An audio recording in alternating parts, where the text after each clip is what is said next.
Assalamualaikum warahmatullahi wabarakatuh.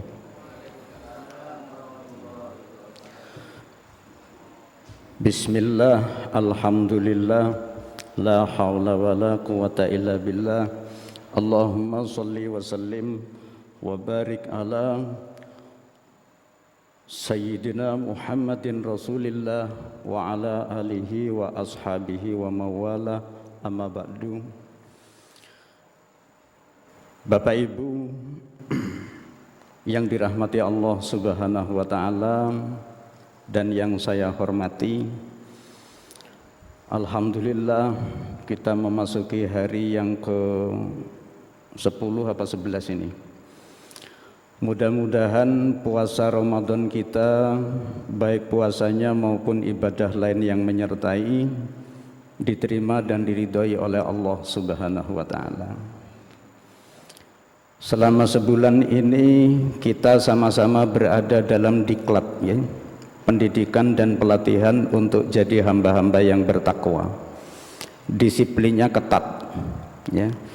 Tidak sekedar makan dan minum, tapi juga hati-hati menjaga lisan, hati-hati kita menjaga hati kita dan pikiran kita. Jangan negatif thinking, jangan berburuk sangka dan lain sebagainya. Perbanyak zikir kepada Allah, perbanyak ibadah. Mudah-mudahan target takwa yang dicapai dalam diklat ini akan kita capai bersama, insya Allah. Dan bonusnya luar biasa, pembersihan dosa, terkabulnya doa, dan surga menunggu bagi orang yang berpuasa. Tapi tema kita kali ini tidak membahas soal itu, membahas tentang meraih keluarga samawa, sakinah, mawaddah, warahmah dengan takwa. Penting Bapak Ibu meraih kebahagiaan dalam rumah tangga, ya. Yang harus kita mengerti adalah rumah tangga yang sakinah, mawaddah, warahmah itu adalah karunia Allah. Saya sekali lagi, itu karunia Allah. Sebab Allah berfirman di dalam surat Rum ayat 21, A'udzubillahi minasyaitonirrajim, wa min ayatihi, dan di antara tanda-tanda kekuasaan Allah, an khalaqalakum min anfusikum azwaja, Allah menjadikan untuk kalian pasangan, suami atau istri. Wa ja'ala bainakum mawaddata warahmah. Jadi istilah samawa itu dari ayat ini. Dan Allah jadikan pernikahan kalian, suami istri, pasangan itu sakinah, mawaddah, warahmah, menjadi keluarga yang tentram, tenang, sejahtera, kemudian saling menyintai satu sama lain, warahmah, dan saling menyayangi. Biasanya mawaddah itu menurut para ahli tafsir dikaitkan dengan fisik, ketampanan dan kecantikan. Dan warahmah itu cinta kasih sayang, bukan berdasarkan itu, tapi dari hati nurani yang dalam.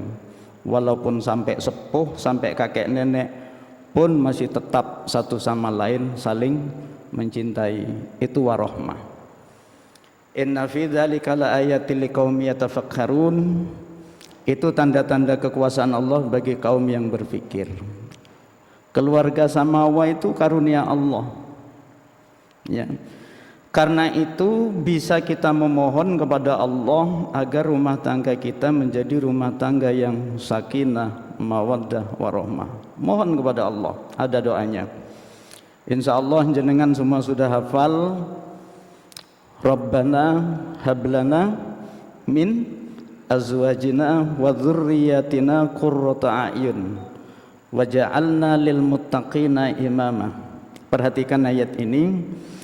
Rabbana hablana, ya Allah ya Tuhan kami, karuniakanlah kepada kami, min azwajina, dari pasangan kami, suami atau istri kami, qurrata a'yun, yang menyenangkan hati, yang enak dipandang, Kalau berjauhan saling merindukan, kalau dekat saling berkasih sayang.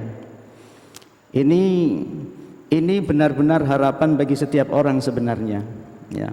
Walaupun kadang-kadang kenyataannya tidak seperti itu. Jadi karunia Allah, maka mintanya juga kepada Allah dengan doa itu. Tetapi di penghujung ayat, waja'alna lil muttaqina imama, jadikan kami orang-orang yang bertakwa. Suami maksudnya imamah, sekaligus jadi pemimpin, jadi imam dalam rumah tangga.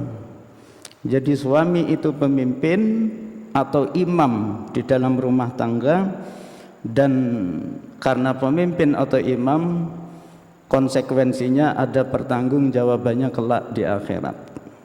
Ini tanggung jawab suami. Rasulullah sallallahu alaihi wasallam bersabda dalam hadis riwayat Muslim dari Abu Hurairah, hadis sahih, kullukum ra'in wa kullukum mas'ulun ar-ra'iyati, setiap diri kalian pemimpin dan semua akan dituntut pertanggungjawaban kepemimpinan kalian. Singkat hadis, war-rajulu ra'in fi ahlihi, seorang laki-laki atau suami menjadi pemimpin dalam rumah tangga dan akan ditanya oleh Allah kelak bagaimana dalam memimpin rumah tangganya. Banyak sekali pertanyaan yang harus dipertanggungjawabkan di akhirat. Wal mar'atu ra'iyatun, istri pun begitu. Ra'iyatun, ia juga pemimpin, maksudnya membidangi sesuatu yang lain dalam rumah tangga. Suami punya bidang tersendiri, istri pun punya bidang tersendiri, masing-masing juga punya kewajiban dan hak masing-masing, ya. Wal mar'atu ra'iyatun fi baiti zaujiha wa mas'ulatun ar-ra'iyatiha, istri juga memimpin, mengatur rumah tangga, ya, termasuk juga mengatur manajemen kehidupan rumah tangga, itu istri, ya, dan akan dituntut pertanggungjawaban kelak di akhirat oleh Allah bagaimana cara dia mengatur dan mengelola manajemen rumah tangganya itu.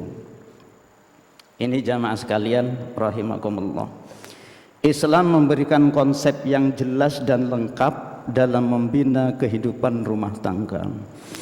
Karena rumah tangga sakinah mawaddah itu karunia Allah, maka hendaklah kita selalu memohon karunia kepada Allah dengan doa tersebut. Tetapi terkabulnya doa itu akan lebih sempurna kalau sebelum berdoa laksanakan dulu perintah-perintah Allah. Di dalam surat Al-Baqarah 186,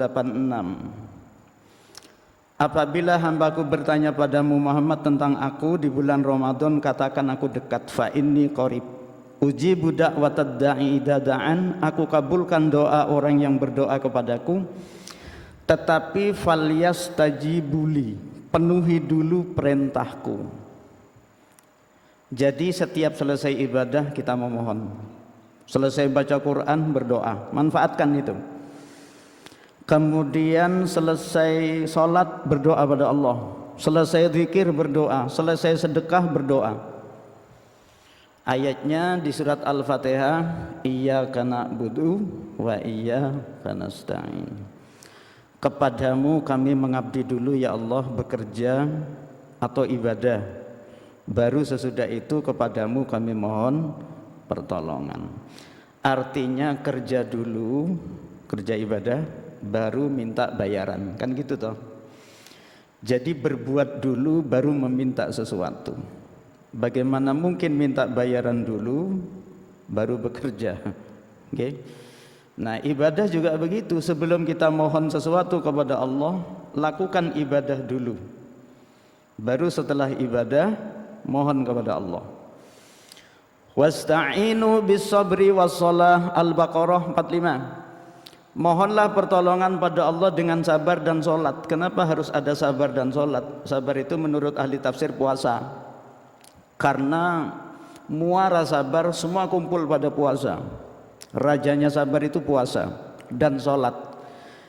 Puasa dan sholat ini menjadi media, menjadi wasilah yang bisa menghubungkan sinyal kita kepada Allah. Karena kita bukan nabi, kita bukan wali, kita bukan ulama yang soleh. Tentu doa kita perlu wasilah, perlu sesuatu yang bisa menghubungkan. Ibarat HP bisa terhubung ke internet kalau ada paketan atau wifi. Lah wifi atau paketan ini wasilah, media yang menghubungkan sinyal itu. Yang menghubungkan sinyal doa kita kepada Allah adalah ibadah sebagai wasilah, puasa, solat dan sebagainya. Jamaah sekalian, lalu apa hubungannya dengan rumah tangga? Dalam surat At-Tolak ayat 23, surat At-Tolak namanya tolak ya, problematika rumah tangga, ayat 23 itu berbunyi begini, penggalan ayatnya. Wa may yattaqillah, siapa bertakwa pada Allah, suami atau istri. Pengertian praktisnya, solatnya disiplin suami istri, solat duha, solat malam, okay. Kemudian baca Qur'annya juga, karena ada hadis Nabi, walaupun ini bukan hadis sahih tapi hadis hasan, tapi bagus untuk amal. Nawwiru manazilakum bisolawat tilawatil Qur'an, terangilah rumah tanggamu dengan senantiasa menegakkan solat dan membaca Al-Quran. Rumah tangga perlu itu. Jangan sampai rumah kita sepi dari solat dan sepi dari bacaan Quran. Nabi bersabda, nawwiru manazilakum la taj'al buyutakum kuburo, jangan jadikan rumahmu seperti kuburan. Ada hantu, ada jin, ada tuyul, ada bukan mbayul gitu, tuyul. Ya. Ini kata Nabi sallallahu alaihi wasallam dalam hadis riwayat Bukhari, man qara'a surat al-Baqarah, siapa membaca surat Al-Baqarah di rumah masing-masing, ya terserahlah surat mana saja dari Al-Qur'an, ya khususnya Al-Baqarah, yajris syayatin wal battal, setan akan minggat. Battal juga, battal itu santet, sihir, guna-guna atau tuyul, memeti dan lain sebagainya. Rumah yang sering dibacakan seperti itu, insya Allah bersih dari segala gangguan seperti itu. Tapi dibacakan langsung Quran nggih. Ojo di setelno kaset nggih. Gara-gara gak iso ngaji, aku tak tuku kaset ae, tip kumpu atau setel HP. Pesan ke satpam, Pak Satpam tolong rumah saya itu sepi, biar nggak ada setan. Saya setelkan Al-Quran, tolong dijaga nggih. Oh nggih, kata satpamnya. Sesuke diparani dadak ilang sak tip-tipe nggih. Oh, berarti lak kuat setan itu. Setan itu hanya takut ketika dibacakan Al-Quran langsung di rumah itu. Tapi hati-hati, karena setan itu juga sangat kuat. Setan itu ketika dibacakan Quran, jangan lupa kalau sebelum baca Quran baca a'udzubillahi minasyaitonirrajim. Tapi setannya melayuni gak ado-ado, paling melayuni nang TV. Nggih. Makanya ketika ibu-ibu itu ngaji, a'udzubillahi minasyaitonirrajim, bismillahirrahmanirrahim, Yasin wal Qur'anil hakim. Jarene anak ibu sinetrone main Shadaqallahul adzim. Lho lak menang setane to. Ngajine langsung leren, setane langsung nang TV, kan begitu nggih. Jadi jadikan rumah tanggamu itu jangan sepi ibadah. Saya lanjutkan. Wa may yattaqillah, siapa yang takwa kepada Allah, suami atau istri, kedua-duanya rajin sholat, rajin baca Quran, rajin sholat malam, sholat duha dan sebagainya. Apa kata Allah? Yaj'al lakum makhraja wa may yattaqillah yaj'al lahum makhraja. Allah jadikan solusi atau jalan keluar kalau ada problem atau permasalahan dalam rumah tangga tersebut. Yang ngasih solusi Allah.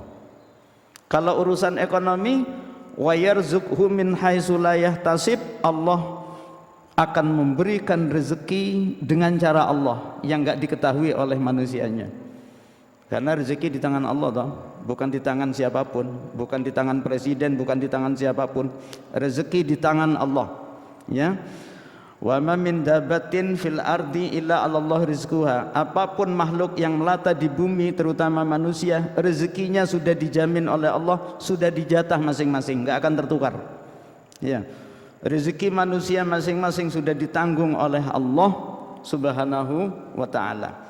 Dalam kehidupan rumah tangga, persoalan yang umum adalah persoalan ekonomi atau persoalan-persoalan yang lain. Ya ini. Jadi meraih kebahagiaan rumah tangga itu karunia Allah, maka banyak-banyaklah kita mohon perlindungan kepada Allah supaya Allah melindungi rumah tangga kita semua dan Allah memberikan karunia menjadi rumah tangga yang sakinah, mawaddah, warahmah. Lah karena takwa ya harus kita laksanakan perintahnya dan jauhi larangannya. Jadi dengan takwa, dasarnya memang harus dengan takwa. Karena itu di doa tersebut Rabbana hablana min azwajina, ujung-ujungnya waja'alna lil muttaqina imama, jadikan kami para suami pemimpin atau imam dalam rumah tangga yang bertakwa kepada Allah Subhanahu wa taala. Selanjutnya ada hal-hal yang penting kepada bapak-bapak atau para suami. Jagalah istrimu dan keluargamu. Dalam surat At-Tahrim ayat 6, ya ayyuhalladzina amanu qu anfusakum wa ahlikum naro. Jaga dirimu dan keluargamu dari ancaman azab neraka. Jadi istrinya atau anaknya itu besok di akhirat selamat atau celaka, di surga atau di neraka, yang dimintai pertanggungjawaban adalah suami. Berat tanggung jawab suami itu, menjaga keselamatan istri dan keluarga di dunia dan juga mempertanggungjawabkan keselamatan istri dan anak-anak di akhirat kelak. Kadang-kadang kita mempertanggungjawabkan diri kita saja susah di hadapan Allah, apalagi bertanggung jawab atas keluarga, istri dan anak. Tapi mau nggak mau konsekuensinya seperti itu.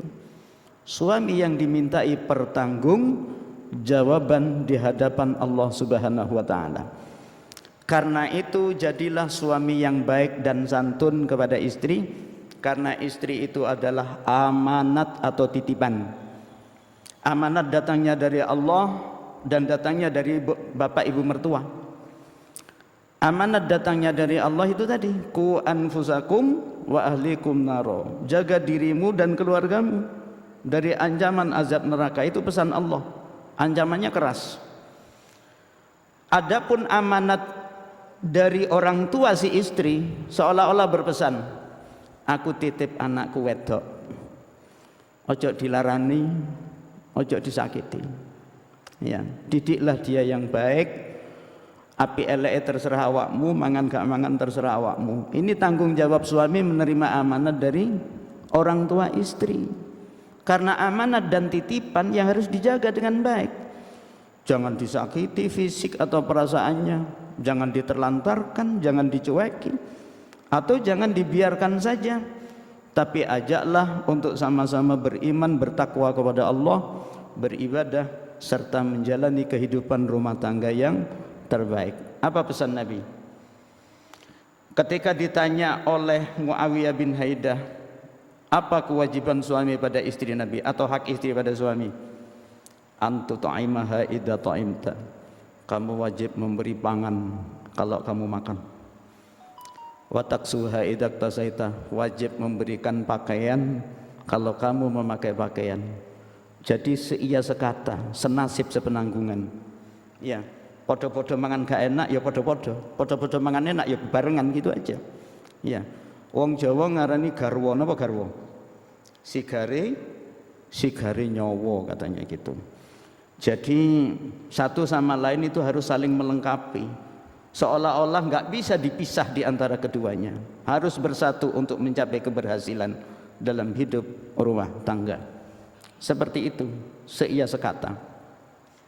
Selanjutnya apa kata Nabi? Wala tadribil wajha. Dadi wong lanang iku ojo main gepuk. Jadi suami itu jangan main kasar kepada istri. Ingat, istri itu bukan sasaran pemukulan, dia titipan dan amanat yang harus dijaga oleh suami, karena kelak memang harus dipertanggungjawabkan di hadapan Allah Subhanahu wa ta'ala. Apalagi kewajiban suami? Antutaimaha, wajib memberikan nafkah. Insya Allah hasil kerja jenengan semua, berapapun hasilnya, ya, diberikan kepada istri, diberikan kepada keluarga. Apa kata Nabi dalam hadis riwayat Muslim, hadis sahih? Rasulullah sallallahu alaihi wasallam bersabda, dinarun anfaqta fi sabilillah, satu dinar yang kau infakkan di jalan Allah, wa dinarun anfaqta 'alal fuqara wal masakin, satu dinar yang kau sedekahkan kepada fakir miskin, wa dinarun anfaqta 'ala ahlika, satu dinar yang kau berikan sebagai nafkah kepada keluargamu, istri atau anak-anak. Apa kata Nabi? A'dhamu ajron, yang paling besar pahalanya, podo-podo sedekai tapi paling gede ganjarane, anfaqta ala ahlika, yang kau berikan kepada istrimu, yang kau berikan kepada keluargamu. Ini kan luar biasa. Berapapun hasil nafkah suami yang diberikan kepada istri, itu enggak bernilai sia-sia cuma-cuma, besar pahalanya itu. Pahala sedekahnya itu besar yang diberikan kepada keluarga itu. Dan hukumnya juga wajib, tapi non zakat begitu. Nah, si istri harus pandai berterima kasih terhadap nafkah yang diberikan oleh suami. Sebenarnya yang wajib ngasih nafkah itu suami. Bagaimana kalau istri ikut bekerja, Pak? Enggak apa-apa kerja, tapi hasilnya PPNDW. Karena cari nafkah itu bukan kewajiban istri, kewajiban suami. Kalau istri bekerja berarti dia sadar untuk mencukupi atau untuk menambah penghasilan suami. Aku tak kerja sendiri, tapi hasilnya PPNDW, bojo gak oleh OD. Karena yang wajib mencari nafkah itu adalah suami. Nah ini, lah istri ketika diberi nafkah oleh suami berapapun harus disyukuri. Disyukuri, alhamdulillah. Berapapun itu, kalau tidak disyukuri, kalau meremehkan sama dengan meremehkan Allah. Tapi kalau disyukuri, alhamdulillah, mudah-mudahan yang sedikit itu berkah. Walaupun banyak, kalau enggak disyukuri tidak jadi berkah itu. Rezeki yang tidak disyukuri, ingat, catat, tidak berkah. Oke. Nah, bagaimana supaya rezeki atau nafkah pemberian suami bisa menjadi berkah? Pandai-pandailah mengatur manajemen ekonomi rumah tangga, agar tidak konsumtif saja, tidak hanya sekedar menghabiskan, tapi bagaimana agar bisa berkembang, putar itu otaknya itu. Bagaimana caranya mengatur manajemen kehidupan rumah tangga? Zaman sekarang biasanya kalau ada pernikahan, sebelum ada pernikahan itu diadakan binwin, pembinaan perkawinan. Nah, itu bagaimana ngatur ekonomi rumah tangga itu diberikan materinya itu. Oke. Jadi ini pentingnya di dalam membentuk keluarga yang sakinah mawaddah warahmah. Faktornya banyak, termasuk persoalan ekonomi. Ini harus diatur, ya. Manajemen ekonominya teratur rapi, cara mendidik keluarga, mendidik anak, ibadahnya juga teratur, insya Allah akan meraih kehidupan rumah tangga yang sakinah mawaddah warahmah. Istri, apa kewajibannya kepada suami? Idza amarta ilaiha, kalau dipandang menyenangkan, pandai-pandailah istri berdandan menyenangkan suami. Itu yang pertama. Terserah, apapun yang bisa menyenangkan suami lakukan. Yang kedua, idza amarta ilaiha atau atka. Kalau suami menyuruh sesuatu, kelihatannya kalau menyuruh kok rada ekstrim gitu ya. Kalau dimintai tolong sesuatu, taatilah atau penuhilah. Karena istri yang taat kepada suami, disitulah pengabdiannya, disitulah surganya. Sebab Nabi bersabda,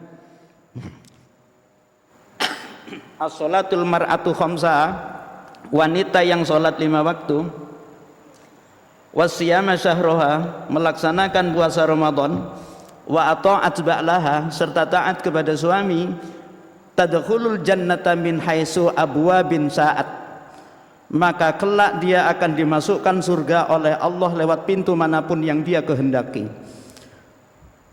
Di antara ketaatan istri kepada suami, karena mengingat tanggung jawab suami yang begitu berat, tanggung jawabnya besar, maka balasannya adalah surga kelak di akhirat. Seperti itu. Ingat, zaman sekarang godaan gangguan rumah tangga semakin besar, populasi kaum wanita semakin meningkat. Lewat nuwun sewu ini, kalau kurang hati-hati, kurang bijak menggunakan, ini bisa jadi alat perselingkuhan ini. Satu ini bisa mudarat, bisa membawa manfaat, tergantung siapa yang menggunakannya. Okay? Jadi kalau hati-hati, kalau dia bertakwa kepada Allah, makanya penting meraih kebahagiaan rumah tangga dasarnya takwa. Suami takwa, istri takwa, nggak mungkin nyeleneh. Ya, dia sangat hati-hati, dia lebih takut terhadap ancaman Allah. Itu masalahnya. Ya. Mungkin saya rasa itu saja karena waktunya dibatasi. Sudah berapa menit Mas Agung? Sudah ya. Barangkali ada diskusi tanya jawab, monggo silakan Bapak Ibu. Okay. Kebetulan saya juga ya pelayan konsultasi rumah tangga sakinah mawaddah warahmah. Okay. Tapi kalau enggak ada yang tanya berarti kan sudah paham semua. Okay. Saya rasa itu. Okay. Okay. Cukup saya rasa nggih? Enggak ada yang tanya kok. Zaman sekarang medianya banyak, media informasi. Enggak tanya ke ustadz atau enggak tanya ke pakarnya juga enggak apa-apa. Bisa langsung akses ke internet. Cara membina rumah tangga sakinah sudah ada juga Mas Agung ya. Zaman sekarang ini medianya banyak. Oh monggo Pak. Assalamualaikum Pak Ustaz. Waalaikumsalam warahmatullahi. Nggih. Saya mau tanya mengenai rumah tangga. Gimana satu rumah tangga antara ayah sama ibu beda agama? Gimana itu Ustaz? Terima kasih. Assalamualaikum. Baik. Hasil survei saya persis yang jenengan tanyakan itu. Dulu waktu saya survei untuk S2 saya,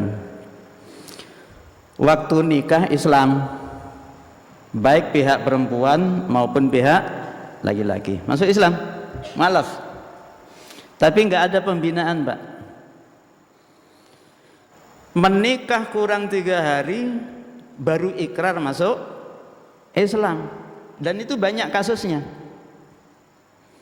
Ya, begitu rumah tangga berjalan 2 tahun, sudah punya anak, tiba-tiba salah satu pasangan suami atau istri kembali ke habitatnya, kembali ke agama lama. Banyak, saya survei banyak itu. Tetangga-tetangga, kamu agamanya Islam, suamimu apa? Kristen Pak. Loh kok iso? Loh dulu nikahnya Islam Pak, kok terus dadi Kristen? Iku piye ceritane? Nggih duka Pak. Ngeten niku hukumnya ya napa? Ya haram. Wong kafir kok. Lah ya napa wis kadung duwe anak Pak jarene. Terus sing ngekeki nafkah sapa Pak? Gitu. Itu banyak kasus seperti itu Pak. Jadi ada seorang mu'allaf ahli kristologi namanya Donditan yang sudah viral di medsos itu. Ya terpaksa cerai sama istrinya karena beda agama. Konsekuensinya seperti itu Pak. Kalau tidak mau cerai, kalau memang ingin diperbaiki, ya ayo diperbaiki, tapi usahakan seiman, seakidah Pak. Sampai sekarang masih menjadi peraturan Kementerian Agama bahwa menikah itu harus seagama. Tidak sah menikah campuran atau beda agama, itu masalahnya. Tetapi Kemenak juga kecolongan. Kecolongannya gimana? Waktu menikah sama-sama beragama Islam, KTP-nya juga Islam, tapi setelah rumah tangga berjalan 2 tahun atau lebih, ternyata suaminya ini murtad lagi atau istrinya begitu juga. Akhirnya apa yang terjadi? Ya semacam rumah tangga Jamal Mirdad dengan Lydia Kandou, okay? Terus dengan siapa lagi? Banyak kasus-kasus seperti itu, Pak. Apakah rumah tangga seperti itu diridhoi oleh Allah, Pak? Lah ini masalahnya. Qu anfusakum wa ahlikum naro. Rumah tangga yang akan diraih adalah ketenangan, sakinah, mawaddah warahmah, selamat dunia dan akhirat. Kalau tidak, kita harus ambil pilihan. Harus tentukan kita pilihan. Kamu hidup bersamaku selamat dunia akhirat, atau terpaksa kita harus berpisah baik-baik. Itu aja. Okay. Kita terpaksa harus berpisah baik-baik. Soal mendidik anak, ya kita sama-sama punya tanggung jawab. Begitu aja. Ini agama mengajarkan seperti itu sesuai dengan firman Allah, la tankihul musrikat hatta yu'minna. Jangan kau nikahi wanita yang musyrikah, wanita yang musyrik atau beda agama, ya, sampai mereka beriman. Begitu juga para wali nikah, wala tunkihul musyrikati hatta wala tunkihul musyrikina hatta yu'minu. Jangan kau nikahkan anakmu, putrimu dengan laki-laki musyrik atau beda agama sampai mereka beriman. Kenapa? Ulaika yad'una ilan nar. Karena mereka menyeret ke neraka. Ya. Padahal Allah wallahu yad'u ilal jannah wal maghfirah. Padahal Allah menyeret kamu kepada surga dan ampunan. Itu persoalannya, Pak. Tidak akan bahagia enggak rumah tangga yang beda keyakinan, beda agama, enggak akan rumah tangga ujung-ujungnya pasti kacau. Seperti itu, Pak. Jadi tolong dijaga akidah suami atau istri yang mu'alaf. Dulu pernah ada orang datang ke rumah, bingung anaknya katut sama cowok non muslim, sama Kristen. Bagaimana Pak anak saya khawatir anak saya dicekoi Pak. Apalagi suaminya itu orang luar Jawa Pak, biasanya suka main guna-guna. Ya akhirnya saya suruh panggil, saya datang. Gini saja Mas, kalau Mas mencintai betul Pak, saya mencintai betul. Kalau Mas benar-benar mencintai, jangan hanya mencintai orangnya, tapi agamanya juga. Ngerti kan maksud saya? Oh paham Pak, saya paham. Saya siap jadi mu'alaf. Jadi Pak, nah sebelum menikah, saya beri waktu 1 tahun sebelum menikah. Coba buktikan dulu masuk Islam. Ikut pembinaan agama Islam di Al-Falah Darmo. Ternyata ikut Pak, sempat juga sholat, juga puasa Ramadan. Baru setelah itu menikah. Sampai sekarang jadi muslim yang baik dan taat. Jadi hati-hati kita punya anak, punya kenalan cowok, nggih. Jenenge Yusuf apa Yosef, nggih. Jenenge Daud apa David. Jadi kita kenal, jadi kita perhatikan dulu. Kalau memang dia benar-benar muslim, suruh mu'alaf dulu dan bina dulu keagamaannya supaya tidak kecolongan. Nanti akibatnya rumah tangganya seperti itu. Jadi agamanya tidak sama, menikah sama. Tapi sesudah itu beda, KTP-nya tetap Islam. Makanya muncul istilah Islam napa? KTP. Besok di akhirat sing mlebu surga KTP ini tok. Uangnya kecantol ning neraka gitu nggih. Kan tidak ingin kita seperti itu. Niku Pak, nggih. Kalau ada kasus seperti itu, pilih salah satu. Kita terus membina rumah tangga, tapi dengan syarat yang paling dasar, paling pokok ini kita harus akidah. Kalau tidak, ya kita harus memilih. Terpaksa kita hidup berpisah. Kalau kita sama-sama ngotot ingin mempertahankan keyakinan, akidah, ya sudah. Silakan. Lakum dinukum waliyatin. Itu saja. Ketemu baik-baik, pisah baik-baik. Karena itu dalam kehidupan rumah tangga ojo mung sibuk nyambut gawe tok, tapi tolong dibina keagamaannya, dibina akidahnya, dibina akhlaknya dalam kehidupan rumah tangga. Ada lagi barangkali? Okay.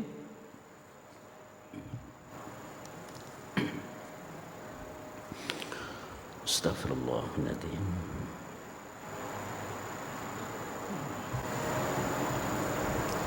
Astagfirullah, subhanallah, alhamdulillah. Kalau sudah, kita tutup doa saja. Okay.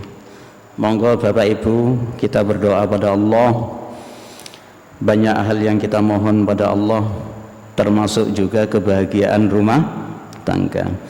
Mudah-mudahan dalam kondisi puasa ini doa kita didengar dan dikabulkan oleh Allah Subhanahu wa taala. Karena Nabi bersabda, salasun la hijaba lahum da'watuhum, ada 3 golongan yang tidak ditolak, tidak ada hijab doanya, langsung tembus. Pertama, dakwatus safar, doanya orang yang musafir bepergian. Yang kedua, dakwatus shaim, doanya orang yang sedang berpuasa. Yang ketiga, dakwatul mazlum, doanya orang yang dizolimi. Mari kita manfaatkan puasa ini untuk mendekatkan diri dan berdoa pada Allah. Li hadhihin niyah wa li qada'i hajatina. Al-Fatihah. A'udzubillahi minasyaitonir rajim. Bismillahirrahmanirrahim. Alhamdulillahirabbil alamin. Arrahmanir rahim. Maliki yaumiddin. Iyyaka na'budu wa iyyaka nasta'in. Ihdinas siratal mustaqim. Siratal ladzina an'amta 'alaihim ghairil maghdubi 'alaihim waladdallin. Amin. A'udzu billahi minasy syaithanir rajim. Bismillahirrahmanirrahim. Alhamdulillahirabbil alamin. Hamdan yuwafi ni'amahu wa yukafi mazidah. Ya Rabbana lakal hamdu kama yanbaghi li jalali wajhikal karimi wa azimi sultanik. Allahumma salli wa sallim wa barik ala sayyidina wa maulana Muhammadin wa radiyallahu ta'ala an kulli sahabati rasulillahi ajma'in walhamdulillahi rabbil alamin. Allahumma ghfir lana dhunubana jami'a bifadli syahri Ramadan. Ya Allah, ya Allah, ampunilah seluruh dosa-dosa dan kesalahan kami ya Allah, dengan berkahnya bulan suci Ramadan ya Allah. Allahumma arhamna jami'a bisyahri Ramadan. Rahmatilah kami semua dengan kasih sayang-Mu ya Allah, dengan berkah bulan Ramadan. Allahumma Rabbana taqabbal minna salatana wa siyamana wa qiyamana wa qira'atana wa dhikrana wa du'aana wa kulla syai'in min ibadatina birahmatika ya arhamar rahimin. Ya Allah, meskipun puasa kami tidak seperti puasanya Nabi dan Rasul, meskipun salat kami tidak bisa menyamai salatnya Nabi dan Rasul, tapi kami semua sudah berusaha melakukan yang terbaik ya Allah. Kami sudah berusaha melakukan sesuai dengan tuntunan Rasul-Mu ya Allah. Semoga Engkau menerima salat kami, menerima puasa kami, menerima qiyamul lail kami, menerima bacaan Al-Quran kami, menerima bacaan zikir dan doa-doa kami ya Allah, serta taubat dan istighfar kami birahmatika ya arhamar rahimin. Allahumma rabbana hablana min azwajina wa dzurriyyatina qurrata a'yun waj'alna lil muttaqina imama. Allahumma ja'al bainana wa baina azwajina sakinatan mawaddatan warahmah. Jadikanlah kami semua ya Allah, para suami dan juga istri-istri kami ya Allah, dalam kehidupan rumah tangga menjadi rumah tangga yang tentram dan sejahtera, rumah tangga yang sakinah mawaddah warahmah, saling menyintai dan menyayangi baik di dunia maupun di akhirat nanti ya Allah, birahmatika ya arhamar rahimin. Allahumma adfa'anna minal bala wal waba wal fitnah. Jauhkan segala fitnah dari rumah tangga kami ya Allah, jauhkan segala musibah ya Allah, jauhkan segala petaka, dan jauhkan pula dari segala fitnah akhir zaman ya Allah. birahmatika ya arhamar rahimin. Allahumma rabbana taqabbal minna innaka antas samiul alim wa tub alaina innaka antat tawwabur rahim. Rabbana atina fid dunya hasanah wa fil akhirati hasanah wa qina adzabannar. Subhana rabbika rabbil izzati amma yasifun wa salamun alal mursalin walhamdulillahi rabbil alamin. Mungkin itu saja sekedar apa yang saya sampaikan. Mudah-mudahan bermanfaat bagi kita semua. Kurang lebihnya saya mohon maaf. Assalamualaikum warahmatullahi wabarakatuh.